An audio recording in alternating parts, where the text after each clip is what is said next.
Hey guys, Desolate Magic here, and just a couple days ago I made a video entitled The Worst Strixhaven Ideas Ever. Go watch it if you haven't seen it, because this is the sequel to it. And in it, I and my Discord server came up with the worst possible ideas that could ever possibly go into Strixhaven, and all of the ideas probably pale in comparison to what Wizards is actually going to do in the set. But as requested, oh yes, you guys, the viewing community, came up with some pretty epic ideas of your own in the comment section.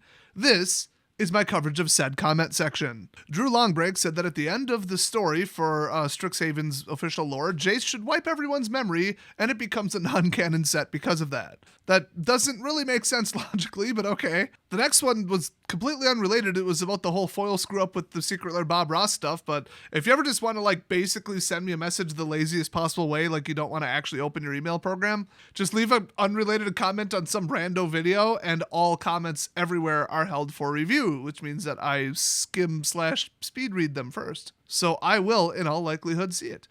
So next up, Superboss Giovanni, absolute mega baller pimp legend on the channel. He says they need to add Oko, Thief of the Ban list. He only costs 2 and he has +1. Any card previously banned in Standard is now legal for the remainder of this game. Fantastic. The original Brofessor wants Cascade Storm. Like both of them together in one mechanic. Monsieur Generalissimo says that he thinks that Wizards of the Coast will come up with something worse than anything anybody commented so far. Probably not wrong. What would Jeffrey do says there will be linked artifacts, 3 of them, all legendary. 1 will make it so your creatures cannot be blocked, 1 will make it so your creatures receive no damage in combat, and 1 will make it so that you can play a card from your graveyard for free every upkeep. If you get all 3 in play, you win the game. Don't give them legitimate ideas, Jeffrey. Emozwi Lusmax, which is probably not how you say it, says just Karn shows up at all.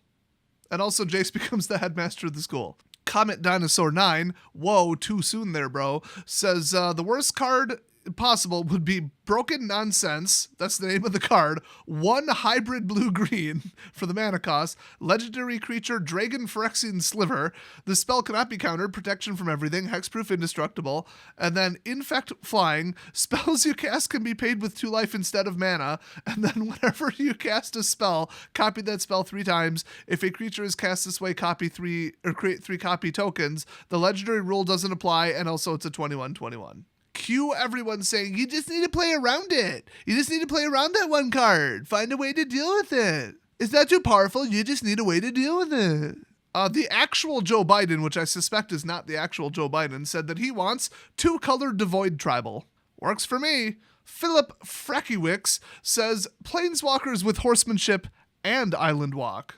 Hey, why not? Tepple Multi-Makey, is that how you say it? Says a rare land that only produces white mana. Like, they probably would do that. I mean, it would be a terrible idea just for different reasons than what everybody else is stating, so I threw it in. And Pyro Dynasty apparently has heard of the format called Solitaire in Magic. If you haven't, look it up, it's hilarious. He says instead of taking life point damage, you earn house points for doing damage to the opponent, and the game lasts exactly 7 rounds. So I assume who has the highest total at that point then wins. Shockingly similar to Solitaire, no joke. Connor Cohen says the set could include a creature that costs 0, has haste, flash, and tap win the game, and also there's an auto-include of it in every pack. We're getting there, give it a couple years. It's not that good of a card, it's not overpowered, just run Essence Scanner.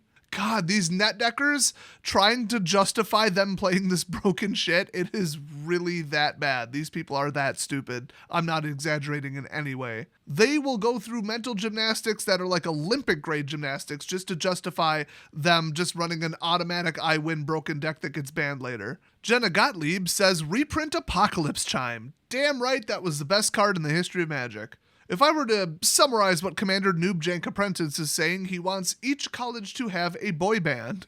Chris Suchland says, how about mixing Oko with Sliver Queen, and he makes mini Okos with the effect of target creature is a 0/1 elk. Sure, why not? And finally, Jared Cook says he thinks they're going to add Urza Lord High Artificer, but with Phyrexian mana. Oh my gosh. Oh, now there is one last one. Angelo Padone says, how about a Yu-Gi-Oh! Crossover with an overpowered standard legal secret lair cards, including Jinzo, Dark Hole, Solemn Judgment, Winged Dragon of Ra, and Exodia the Forbidden One. Sure, give one to each college. I could see it. Guys, it doesn't matter that it has 2,000 attack and 1,000 health. Just run Death Touch or Essence Scanner removal. It's not overpowered. You just have to play around it, build a deck that beats it, and stop complaining about it being overpowered. It's not. Quote, literally everyone on Reddit and MTG Salvation. So you guys came up with some pretty twisted stuff. Maybe we'll see probably about half of that, I'd say, realistically. And by the way, if we're doing follow-ups and callbacks and comments and stuff, one person said they may actually legitimately know who the robbers were for that game store in Missouri that got broken into and had like 50K plus worth of stuff stolen. I guess they're like 10 of you said you're from the area, but I mean, according to my Discord dump, literally all of you are named Nathan and live in Missouri, so I guess I'm not that surprised. It's an astonishing amount of people, but yeah, one person thought that like they've seen them in that store before, so I encourage them to contact the police with any further information and to kind of meditate on it, see what they could remember, and hey, I'm out here solving crimes like Scooby-Doo Gang. I mean, I'm literally the Mother Teresa of solving LGS-related burglaries. No, I don't want to like congratulate myself or pat myself on the back too much, but I mean, if somebody knows how to like request to the Pope that I get sainthood, okay, just kidding. But thanks for watching, everybody, and I'll see you guys next video.